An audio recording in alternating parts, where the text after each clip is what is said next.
4월의 마지막 주가 시작됐습니다. 가정의 달인 5월에는 등교 계약과 프로스포츠 등 많은 것이 정상화되지 않을까 기대해봅니다. 오늘은 네팔 안나푸르나 눈사태 사고 100일 만에 들어온 실종 교사 시신 수습 소식 등을 중점 보도합니다. 먼저 이 시각 주요 뉴스입니다. 전두환 씨가 오늘 피고인 신분으로 1년여 만에 다시 광주지방법원에 출석했습니다. 전두환 씨는 이번 재판에서도 헬기 사격이 없었던 것으로 안다고 주장했습니다. 국내 코로나19 신규 확진자가 9일째 10명 안팎을 유지하고 있는 가운데 정세균 총리가 늦어도 다음 달 초에는 등교 개학의 시기와 방법을 알릴 수 있도록 준비하라고 교육부에 지시했습니다. 충남교육청 교육행정직 공무원과 교사 간의 고유 업무와 역할 범위 등을 놓고 양측 노조의 갈등이 심화되는 등 충남교육계가 직종 간 내부 분란에 휩싸였습니다. 21대 국회 출범을 앞두고 원내대표 후보군에 올랐던 충청권 의원들은 출마를 고사했지만 차기 국회의장에 육선의 박병석 의원이 거론돼 관심이 쏠리고 있습니다. 민식이법을 촉발한 운전자에게 오늘 법원이 1심에서 금고 2년을 선고했습니다. 전두환 씨가 오늘 피고인 신분으로 1년여 만에 다시 광주지방법원에 출석해 3시간여 동안 재판을 받았습니다. 헬기 사격을 목격했다는 고 조비오 신부의 명예를 훼손한 혐의인데 이번 재판에서도 헬기 사격은 없던 것으로 안다고 주장했습니다. 첫 소식 곽선정 기자입니다. 서울 연희동 자택을 출발한 지 4시간여 만에 광주지방법원에 도착한 전두환 전 대통령. 부인 이순자 여사도 함께 왔습니다. 왜 반성하지 않느냐, 왜 책임지지 않느냐는 기자단의 질문엔 아무런 답도 하지 않았습니다. 전두환 씨가 광주 법정에 출석한 건 지난해 3월 이후 1년여 만입니다. 전 씨는 2017년 4월 편에 자신의 회고록에서 고 조비오 신부의 헬기 사격 목격이 거짓이라고 주장하며 조 신부의 명예를 훼손한 혐의로 기소됐습니다. 전 씨는 지난해 3월 11일 인정신문을 위해 첫 재판에 출석한 이후 건강상의 이유로 출석하지 않았습니다. 이번에 재판부가 바뀌면서 다시 법정에 출석하게 됐습니다. 재판의 쟁점은 1980년 5월 당시 헬기 사격이 있었는지 여부. 전 씨 측은 그동안 헬기 사격을 부인해왔는데 이번 재판에서도 헬기 사격이 없었던 것으로 안다고 주장했습니다. 전 씨는 법정에서 만약 헬기 사격을 했다면 많은 사람이 희생될 것이고 그런 무모한 짓을 헬기 사격수가 하지 않았을 것으로 믿고 있다고 말했습니다. 전 씨 측 변호인도 고 조비오 신부 등 목격자들이 들은 총소리가 모두 다르다며 헬기 사격이 없었다고 주장했습니다. 검찰 측은 재판 과정에서 나온 헬기 사격 목격자의 증언과 헬기 사격에 의한 전일 빌딩의 타는 2018년 국방부 헬기 사격 조사위원회에 보고서 등을 제시하며 헬기 사격이 있었다고 반박했습니다. 한편 5.18 단체와 광주 지역 시민단체들은 광주지법 앞에서 기자회견을 열고 5.18 왜곡에 대한 사법부의 단호한 의지를 보여달라며 엄중 처벌을 촉구했습니다. KBS 뉴스 곽선정입니다. 국내 코로나19 신규 확진자가 9일째 10명 안팎을 유지하고 있습니다. 이런 가운데 정세균 국무총리는 늦어도 다음 달 초에는 등교 개학의 시기와 방법을 알릴 수 있도록 준비하라고 교육부에 지시했습니다. 입시를 앞둔 고3과 중3 학생들이 우선 고려 대상입니다. 이수민 기자입니다. 오늘 0시 기준 국내 코로나19 확진자는 어제 10명이 늘면서 모두 1,738명입니다. 신규 확진자 10명 가운데 7명이 해외 유입 관련 사례고 나머지 3명은 국내에서 발생한 경우입니다. 사망자는 1명 늘어 모두 243명입니다. 지금까지 8,764명이 완치 판정을 받아 격리가 해제됐고 1,731명은 치료를 받고 있습니다. 정세균 국무총리는 오늘 오전 중앙재난안전대책본부 회의에서 생활 속 거리 두기 이행과 맞물려 등교 개학을 검토 중이라고 밝혔습니다. 현재 수준의 안정적 관리가 유지되고 다른 분야가 일상으로 복귀한다면 학생들의 등교도 조심스럽게 추진할 수 있다고 생각합니다만 정말 쉽지 않은 문제입니다. 이에 따라 늦어도 다음 달 초에는 등교 개학의 시기와 방법을 국민에게 알릴 수 있도록 진행해달라고 교육부에 지시했습니다. 특히 입시를 앞둔 고3과 중3 학생들을 우선 고려해 이들부터 차례로 등교시키는 방법에 대한 의견을 모아달라고 강조했습니다. 정 총리는 등교 계약을 한다면 적어도 일주일의 준비 기간이 필요하다는 것이 현장의 의견이라고도 전했습니다.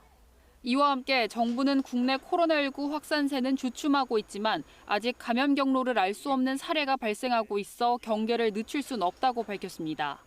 이는 방역 당국이 파악하지 못하는 코로나19 환자가 지역사회에 여전히 존재하고 있으며 한순간의 방심으로 또다시 대규모 감염이 확산될 수 있다는 것을 의미합니다. 또 코로나19의 장기화에 대비하기 위해 생활 속 거리 두기로의 이행을 준비하고 있다며 지난주 공개한 개인과 집단 방역 지침 초안에 대해 국민의 의견을 모으고 있다고 설명했습니다. 최종 지침은 이해관계자들의 의견을 충분히 수렴하고 생활방역위원회의 논의를 거쳐 확정할 계획입니다. 한편 정부는 3월 18일부터 대구 지역의 요양병원 등 고위험 집단시설 394개소에 대한 전수조사를 벌인 결과 지난 25일을 기준으로 모두 322명이 확진 판정을 받았다고 밝혔습니다. 이 가운데 소규모 집단 감염이 발생한 시설은 증상 유무와 관계없이 일주일에 2번 주기적으로 재검사를 시행하겠다고 덧붙였습니다. KBS 뉴스 이수민입니다. 어제 여야가 2차 추경안 처리에 합의한 데 따라 오늘부터 본격적으로 국회 상임위가 심사를 시작합니다. 여당은 신속한 처리를 강조했고 야당도 대체로 협조하겠다는 뜻을 밝혔는데 이달 안에 국회에서 처리돼 다음 달 재난지원금 지급으로 이어질 수 있을지 주목됩니다. 정유진 기자입니다. 민주당은 연휴가 시작되기 전인 이달 29일까지 꼭 추경안이 처리돼야 한다고 강조했습니다. 늦어도 5월 중순까지 전국민 긴급재난지원금이 지급돼야 국민과 경제에 도움이 된다며 통합당에도 적극적인 협조를 요청했습니다. 기왕에 추경심사에 나서는 발걸음을 시작한 만큼 통 크게 추경심사에 임해주고 또 속도를 내주길 바랍니다. 한국판 뉴딜 정책이 성공하려면 우선 기간산업 안정기금 40조 원이 마련돼야 한다며 이를 위한 산업은행법의 빠른 처리도 강조했습니다. 통합당도 제1야당으로서 책임의식을 가지고 국민과의 약속을 철저히 지키겠다며 협조의 뜻을 밝혔습니다. 2차 추경안에서 지방정부의 추가 부담분 1조 원을 중앙정부가 마련하기로 변경한 것도 잘된 일이라고 했습니다.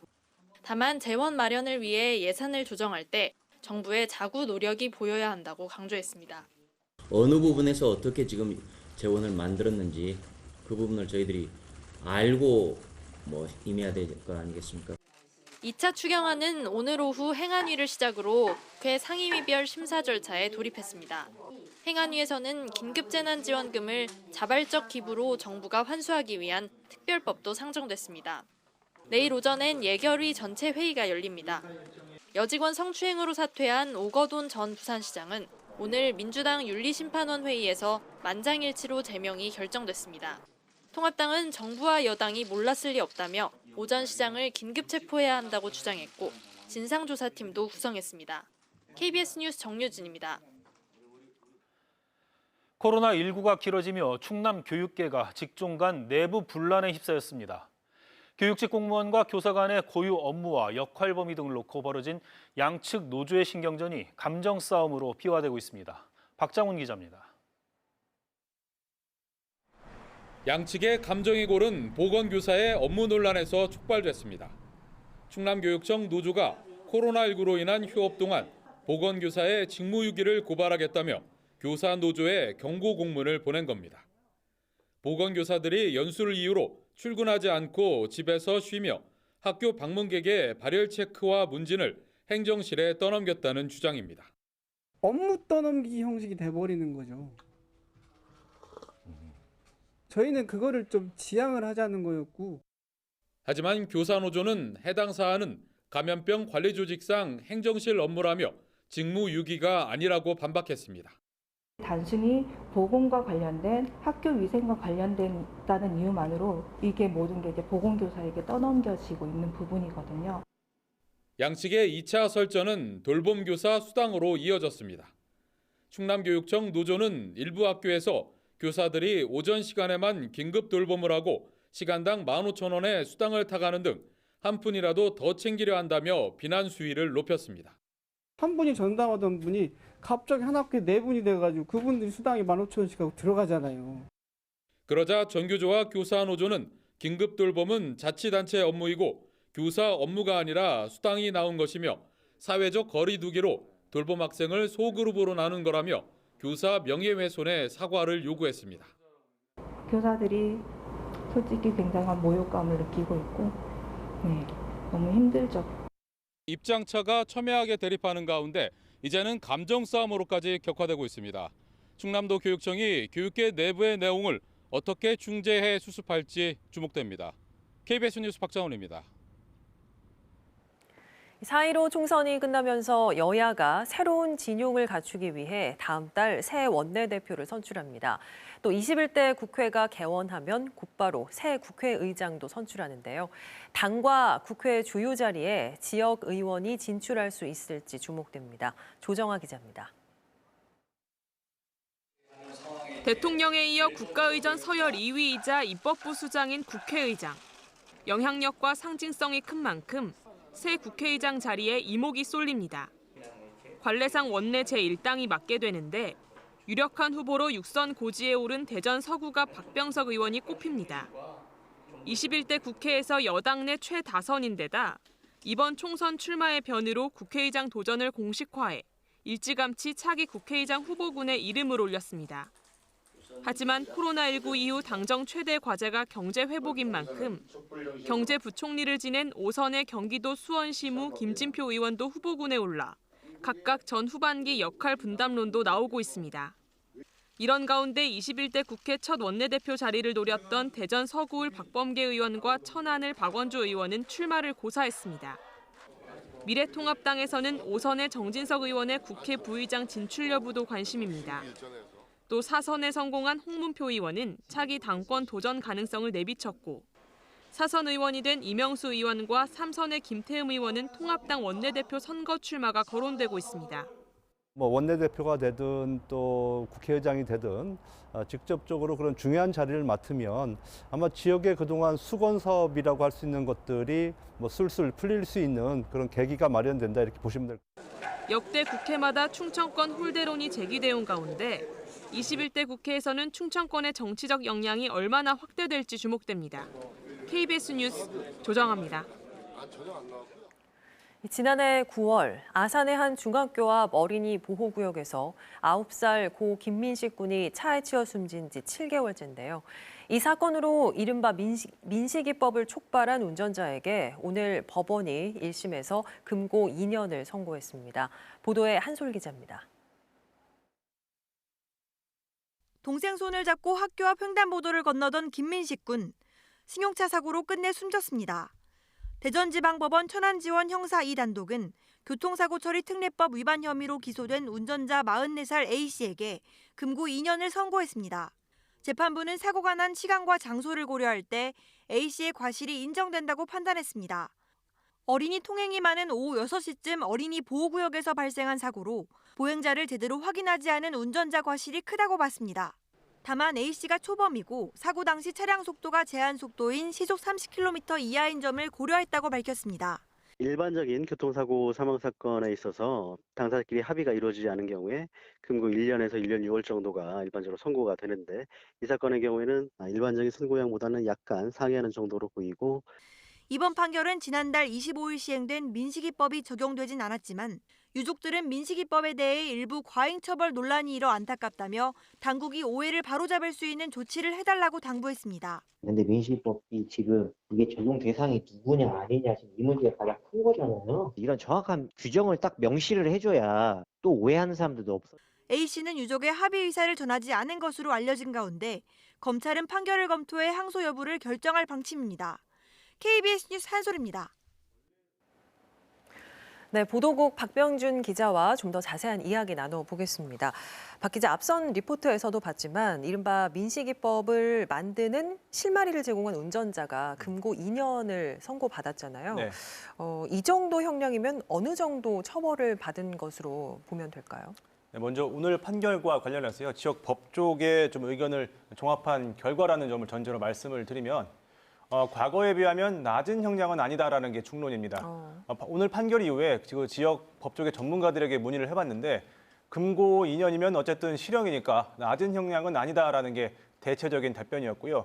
반면에 또 이번 사건의 경우 피고와 피해자 측의 합의가 없었다라는 점에서 금고 2년 정도면 이게 뭐 무거운 형량도 아니다라는 의견도 있었습니다. 네.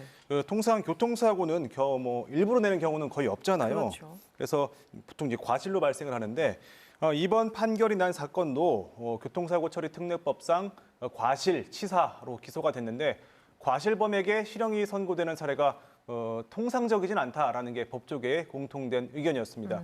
또 검찰이 구형한 금고 5년 역시요. 교통사고 처리 특례법 위반으로는 최고형이었습니다. 그래서 언론에 보도된 비슷한 사건들이 어떻게 판결이 났는지 비교도 한번 해봤는데 지난해 7월에 난 사건입니다. 그러니까 이번 사건이 나기 2달 전에 강원도 인제군의 한 초등학교 앞 어린이 보호구역에서 40대 운전자가 8살 어린이를 치어서 숨지게 하는 사고를 냈습니다. 당시 언론 기사를 보면 운전자가 가속 페달을 브레이크로 착각해서 밟으면서 중앙선까지 넘어서 인도를 침입해 사망사고를 낸 것으로 파악이 됐는데 네. 법원은 이 운전자에게 금고 1년에 집행유예 2년을 선고했습니다. 또 2018년 9월에 경기도 수원의 한 교차로에서 자전거를 타고 횡단보도를 지나던 8살 어린이를 치어 숨지게 한 40대 버스기사도 금고 6월에 집행유예 2년을 선고받았습니다.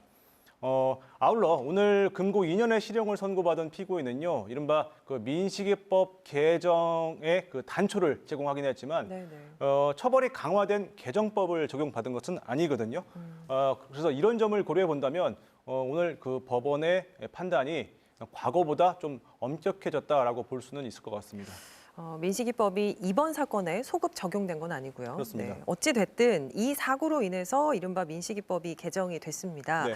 이 개정된 법을 놓고도 찬반 논란이 일고 있잖아요. 이유가 뭔가요? 이 법은요, 지지하는 국민들도 있지만 또 반대하는 여론도 좀 만만치 않기 때문인데요. 이 법에 반대하는 여론의 핵심은요, 이 법으로 운전자가 좀 과도한 처벌을 받을 수 있다는 점에 있습니다. 개정된 법은 어린이 보호구역 안에서 운전자 과실 등으로 피해자가 사망하면 최소 징역 3년에서 무기징역까지, 또 다치게 하는 경우에도 징역 1년에서 15년의 징역에 처하도록 규정을 하고 있습니다. 그런데 운전자가 아무리 조심해도 어린이가 갑자기 뛰어들면 사고를 피하기 어렵다라는 주장이 나왔고요. 이런 주장이 온라인을 중심으로 확산을 하면서 법을 개정해야 한다라는 여론이 좀 커진 겁니다. 실제로요, 청와대 국민청원 게시판에는 법이 시행되기 이틀 전부터 민식이법 개정을 요구하는 청원이 올라와서 한 달 동안 35만 명의 동의를 받고 지난 22일에 마감되기도 했습니다. 또 최근에는 내비 업체들도 아예 스쿨존을 우회하는 길을 안내하도록 기능을 넣고 있고요. 보험사들도 이제 보장 범위를 확대한 운전자 보험을 이제 팔고 있다, 이렇게 광고까지 하고 있습니다. 양측의 주장이 어느 정도는 다 이해가 되거든요. 그렇죠. 그러면 우려처럼 스쿨존에서 사고를 내면 모두 이 민식이법에 적용을 받게 되는 겁니까? 어떤 겁니까? 이게 개정된 민식이법이 정확히는 이제 특정범죄 가중처벌법인데 첫 번째로 운전자가 어린이 보호구역에서 시속 30km 이상으로 운행을 하거나, 또 두 번째로 이 안에서 안전 의무를 지키지 않고 교통사고를 냈을 때 적용이 되는데, 이 둘 중 하나만 위반을 해도 특가법을 적용할 수 있고, 특히 운전자 과실이 없었다라는 점을 입증하는 게 좀 쉬운 게 아니어서 처벌 가능성이 높아진 건 사실입니다. 다만 앞서 말씀드린 여론을 고려해서 경찰에서도 이 스쿨존 사고에 대해서는 본청 차원에서 공정한 수사가 이루어지는지 모니터링을 하겠다고 발표를 했고, 또 법원에서도 이 무죄 판결을 받을 가능성, 이게 아예 없는 건 아닙니다. 또 아울러 앞서 언급했듯이 청와대 국민청원에도 35만 명 이상이 동의를 한 만큼 정부에서도 이제 민식이법 개정 요구에 대해서 어떤 조치를 내리든지 아니면 답변을 내놔야 하는 상황이긴 합니다. 하지만 현재로선 개정된 법이 시행되고 있는 만큼 어린이 보호구역에서는 최대한 감속을 하고 주의해서 운전을 하는 게 현재로선 운전자와 어린이들에게 모두 최선인 상황으로 보입니다. 네, 민식이법을 촉발한 운전자에게 금고 2년의 실형이 선고된 것과 관련해서 내용 살펴봤습니다. 보도국 박병준 기자 수고했습니다.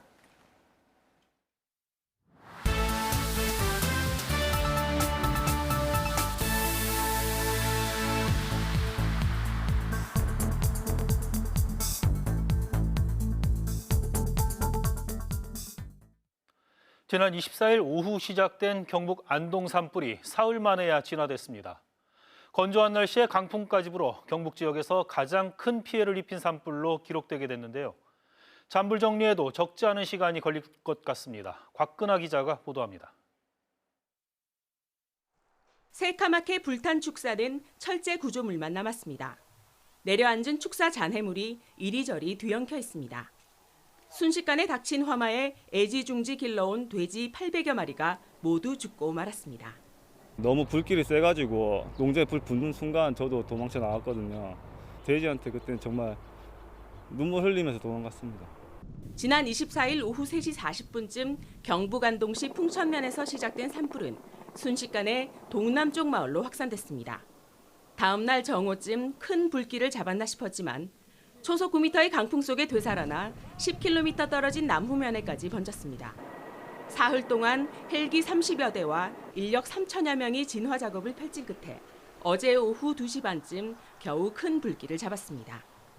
이번 산불로 주택 4채와 창고 14개 동, 산림 800여 헥타르가 불에 탔습니다. 축구장 1,100여 개 면적으로 경북 지역 산불 피해로는 역대 최대 규모입니다. 소방과 산림당국은 바람이 다시 강해지면 불씨가 언제든 되살아날 수 있다고 우려해 경계태세를 늦추지 않고 있습니다. 아직도 남아있는 잔불 정리를 위해 내일까지 비상근무를 유지하는 한편 지난 2018년에 도입된 야간 진화 헬기까지 투입해 잔불 감시를 이어갈 계획입니다. 드론이라든지 헬기를 밤에 띄워서 연료 화상 카메라로 불씨가 있는지를 확인해서 물을 뿌려서 진화를 하고요. 당분간 전국적으로 건조하고 바람이 강한 날씨가 계속될 것으로 보여 산불 예방에 각별한 주의가 필요합니다. KBS 뉴스 곽근아입니다. 대전에 있는 국방과학연구소 퇴직자 수십 명이 우리 군의 무기 기술을 대량 유출했다는 의혹이 불거져 파장이 커지고 있습니다. 군과 경찰이 수사에 나선 가운데 연루된 퇴직 연구원만 60여 명에 이릅니다. 이수복 기자가 보도합니다. 1970년 창설돼 50년 동안 국내 무기기술 개발에 산실이 되온 국방과학연구소. 이곳에서 창설 이래 최대 규모의 기밀 유출 의혹이 불거졌습니다. 군 당국과 국가정보원은 최근 국방과학연구소에서 지난해까지 퇴직한 연구원 60여 명에 대해 무기개발 관련 기밀 자료를 유출한 혐의로 수사에 착수했습니다. 주요 수사 대상자만 20여 명. 국방과학연구소는 이 중 유출 의혹 규모가 가장 큰 최선임자급 퇴직연구원 A씨를 경찰에 1차 고발했습니다. 인공지능과 드론 등 미래전 기술 개발 업무를 보던 A씨는 서울의 한 대학 AI 센터장으로 옮기면서 국방과학연구소의 연구 자료를 유출한 혐의를 받고 있습니다. A씨가 유출한 문서만 68만여 건, 전자 파일로는 260GB 분량으로 추정됩니다. 상위기관인 방위사업청은 의혹이 불거진 나머지 연구원에 대한 조사가 끝나는 대로 추가 고발 여부를 결정할 방침입니다. 현재 진행 중인 그 조사에 대해서 적극적으로 협조하고 그다음에 수사 후에 그 결과에 따라서 후속 조치할 예정입니다. 국방과학연구소도 메시지를 통해 기술보호 전 과정에 대해 살펴보고 보완 대책을 마련할 예정이라고 밝혔습니다. 하지만 국방과학연구소가 2014년 기밀문서 해킹 유출 논란과 납품 비리 의혹 등 문제가 불거질 때마다 재발 방지 대책을 약속했지만 또다시 기밀 유출 논란이 터지면서 불신이 커지고 있습니다. KBS 뉴스 이수복입니다. 네, 주요 이슈를 골라 이해하기 쉽게 풀어보는 뉴스픽 시간입니다. 보도국 성룡희 기자 나와 있습니다. 네, 성 기자, 오늘 어떤 키워드 준비했습니까? 네, 오늘의 키워드 100일 만의 기별입니다. 지난 1월 17일 네팔 안나푸르나에서 발생한 눈 사태로 안타깝게도 충남교육청 소속 교사 4명이 실종됐죠. 사고가 난 지 꼭 100일 만인 그제 실종교사 4명 가운데 2명이 시신으로 발견됐습니다. 사고 현장 주변을 살피던 민간 수색대가 눈 사태가 발생한 지점 근처에서 시신 2구를 발견한 건데요. 발견된 시신은 남교사 1명과 여교사 1명으로 소지한 여권을 통해서 시신이 확인됐습니다. 하지만 날이 어두워지고 비가 내린 바람에 하루 뒤인 어제부터 수습 작업을 벌였고요. 헬리콥터까지 투입해 어제 오후 시신 2구를 수습했습니다. 시신은 수도 카트만두 소재 국립병원으로 이송돼 충남교육청과 실종자 가족이 최종 신원 확인을 할 예정입니다. 네, 그동안 꽤 오랜 기간 수색을 했지만 시신을 찾지 못했고 또 이제 기상악화로 수차례 중단되기도 했잖아요. 네. 그동안의 경과도 좀 정리를 해주시겠습니까? 네, 지난 1월 17일 네팔 안나푸르나에서 한국인 4명이 실종됐다는 소식이 전해졌죠. 충남교육청 소속 교사 11명이 네팔 교육봉사에 참가했는데 이 중에 9명이 주말을 이용해 산행에 나섰다가 하산 도중 눈사태를 만났습니다. 5명은 가까스로 몸을 피했지만 나머지 교사 4명과 네팔인 안내자 3명이 실종됐습니다. 사고 직후 네팔 군 수색대와 열감지 드론 등이 투입돼 대대적인 수색 작업을 벌였는데요. 기상 악화와 이어지는 눈사태로 어려움을 겪었고요.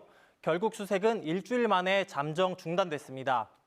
이달 들어서는 눈이 녹기 시작했지만 코로나19로 인해 네팔 정부가 국가 봉쇄 조치를 내리면서 군과 경찰을 동원한 수색 작업 재개도 불가능한 상황이었는데요. 사고 현장 인근 주민들로 수색대를 꾸린 것이 주요했습니다. 지난 22일 실종 교사 일행과 동행한 네팔인 안내자의 시신과 실종된 교사들의 것으로 추정되는 유류품이 함께 발견됐고요. 사흘 뒤인 25일 실종 교사 2명의 시신이 발견됐습니다. 네, 이제 나머지 실종 교사 2명의 시신을 찾는 게 이제 관건일 텐데 네. 이번 발견으로 좀 희망이 생긴 겁니까? 네, 이 앞서 네팔인 안내자의 시신이 발견된 장소를 중심으로 이 주민 수색대가 집중적으로 수색 작업을 벌였는데요. 교사 2명의 시신이 눈사태 사고 현장에서 70에서 80m가량 떨어진 계곡 인근에서 발견이 됐습니다. 시신 발견 지점 아래에서 이 계곡과 작은 강이 합쳐지는데 일단 유실 방지용 그물망을 설치한 상태고요. 실종자들이 차례로 발견되면서 나머지 2명을 찾을 가능성도 높아졌다고 볼 수 있습니다. 하지만 걸림돌도 아직 남아 있습니다. 앞서 네팔 정부가 국가 봉쇄령을 내렸다고 말씀드렸는데 이 봉쇄 조치가 다음 달 7일까지로 열흘 연장됐습니다. 이 때문에 발견 시신의 국내 운구와 유가족의 네팔 입국마저 지연되고 있는데요.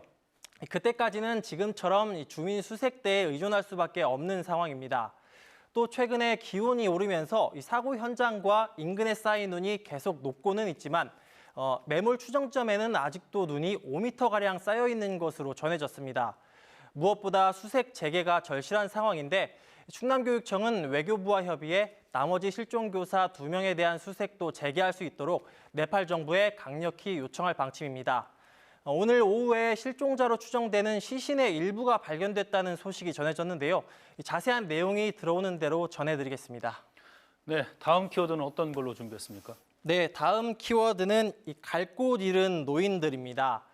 코로나19 진정세에 접어들긴 했지만 우리 사회의 취약한 곳들은 여전히 극심한 여파를 겪고 있습니다. 노인도 예외는 아닌데요. 노인 일자리 사업과 경로당 운영 중단이 장기화하면서 노인들이 갈 곳을 잃었습니다. 대전시의 경우 지난 2월 중순부터 노인 일자리 사업 18,800여 개 가운데 무려 90%에 달하는 17,100여 개가 중단됐습니다. 또 노인들의 여가 생활 터전이죠. 경로당 825곳, 여기도 문을 닫은 상태입니다. 대전시와 각 자치구는 감염증 위기경보 심각 단계 해제 등 사태 추이를 지켜본 뒤 일자리 사업과 경로당 운영을 재개할 방침인데요. 정부가 사회적 거리두기 완화와 위기경보 하향은 별개고 또 단계 하향도 아직 검토하고 있지 않다고 밝혔기 때문에 재개 시점은 아직 불투명한 상황입니다. 네, 한동안 코로나19로 인한 그 우울증과 무기력증, 일명 그 코로나 블루가 유행하기도 했었는데 네. 노인들은 좀 그런 상황이 더 심각하게 느낄 수 있겠습니다. 네, 그렇습니다. 일거리와 여가거리가 사라진 어르신들, 사회적 단절을 겪고 있다고 하소연하고 있습니다. 대부분 집에서 TV를 보거나 집 근처 공원을 산책하며 하루를 보내고 있는데요. 저희 할머니께도 요즘 어떻게 지내시는지 여쭤봤었거든요. 원래 주민센터에서 운영하는 헬스장에 친구분들과 다니면서 운동도 하고 친분도 쌓았었는데 헬스장이 문을 닫으면서 요즘엔 학교 운동장을 걷는 게 다라며 답답함을 호소하셨습니다. 이렇게 다중 이용시설까지 문을 닫으면서 우울과 불안을 겪는 노인들이 늘고 있는데요. 정부와 지자체의 코로나19 관련 심리 지원 사업은 감염증과 직접적으로 연관된 사람만 대상으로 운영되고 있습니다. 대전 정신건강증진센터와 보건소에서 대면과 전화 상담으로 정신 건강을 관리하는 통합 심리 지원을 하고 있는데 지원 대상은 격리로 인해 심리 정서상 불안을 느낄 가능성이 큰 이 확진자나 밀접 접촉자 등입니다.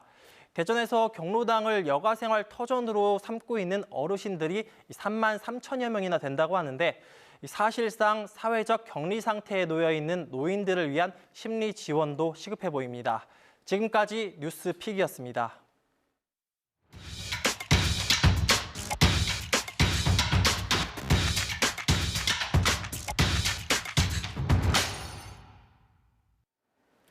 코로나19로 경제적으로 힘든 처지에 몰린 분들이 많습니다. 이런 사람들을 위해 각 지자체가 주민들에게 긴급 재난지원금을 지급하고 있는데요.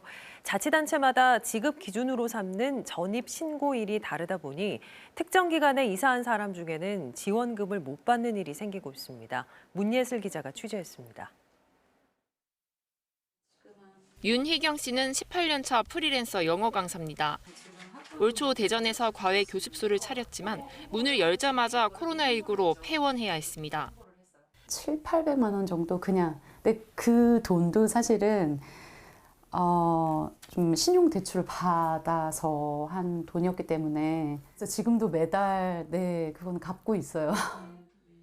생활비를 아끼기 위해 차로 30분 거리 대전시와 바로 맞붙은 충남 금산군으로 이사했습니다. 이후 긴급 재난지원금을 신청했는데 소득과 근로 형태 등 기준을 충족했는데도 지원을 받지 못했습니다. 이유는 전입신고 시점입니다. 충남에 1월 31일 이전까지 전입신고가 돼 있어야 한다는 겁니다. 1월 31일이요? 이번엔 원래 살던 대전시에도 물어봤습니다. 대전형은 3월 24일 기준이에요. 신청하시고 타지로 전시를 하시거나 이러면 지원이 안 되는 걸로 알고 있어요. 그러면 전 해당이 안 되네요. 윤 씨는 3월 8일에 충남에 전입신고를 했는데 원래 살던 대전에선 이미 전출했던 이유로 못 받고 충남에서도 기준으로 잡은 전입신고일이 지나버린 뒤 이사를 왔기 때문에 지원금을 받을 수 없게 된 겁니다. 정말 희망을 잃어버릴 것 같은 그런 마음이 들어요. 사실 지난 밤 내내 잠을 못 자고 둘이 붙잡고 울었던 것 같아요. 조금만 견디자고, 정말 조금만 버텨보자고. 광역자치단체들이 각각의 기준에 따라 재난지원금을 지급하기 때문에 윤 씨 같은 안타까운 사례가 생기고 있습니다. 지난달에 도에서 도 단위로 이사를 한 사람은 20만 명이 넘는 것으로 추산됩니다. KBS 뉴스 문예슬입니다. 직원의 20% 정도를 감축하는 이스타항공의 구조 조정안을 놓고 노사 갈등이 깊어지고 있습니다. 노조 측은 제주항공에 인수되기 전 회사 몸값을 높이기 위한 일방적인 정리해고라고 주장하고 있지만 사측은 앞으로 해고 인원이 더 늘 수도 있다는 입장입니다. 신지수 기자입니다. 구조조정 중단하라.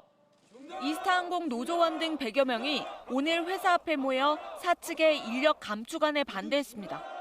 회사 측은 전 직원의 22% 정도인 350여 명을 구조조정하는 방향으로 가닥을 잡고 희망퇴직 절차 등을 밟고 있습니다.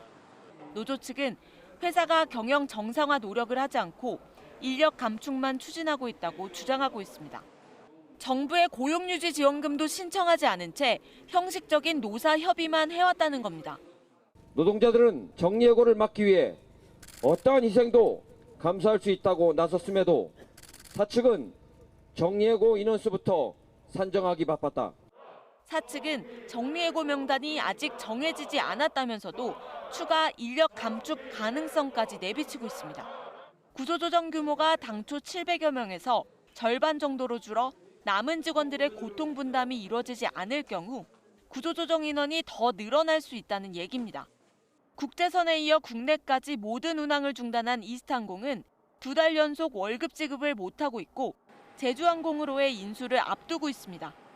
정부가 저비용 항공사에 대한 추가 지원은 없다고 밝힌 상황에서 대규모 구조조정을 둘러싼 이스타항공의 노사 갈등은 당분간 계속될 것으로 보입니다.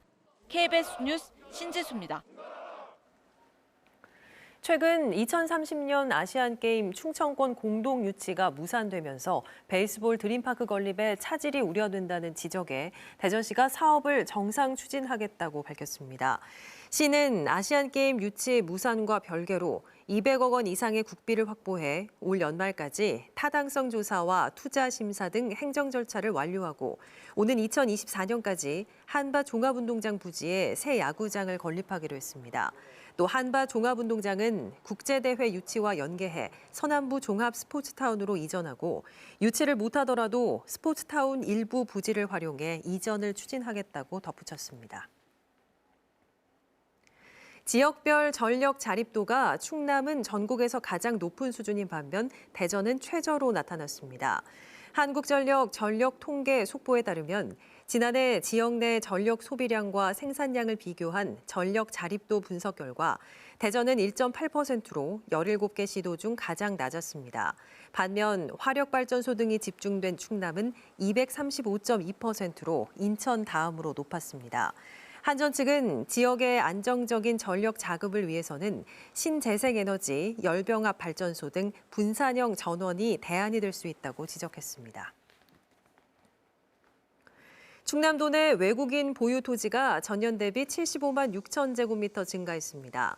충청남도에 따르면 지난해 말 기준 도내 외국인 소유 토지 면적은 전체의 0.23% 규모인 1,962만 4천 제곱미터로 전년 대비 75만 6천 제곱미터가 늘었고 공시지가 합계액은 9,497억 원으로 전년 대비 2%인 183억 원이 증가했습니다. 국적별로는 미국 국적자 보유 토지가 도내 외국인 전체 토지의 63.1%로 가장 많았고 지역별로는 서산이 37.1%, 용도별로는 임야와 농지 등이 59.5%로 가장 많았습니다.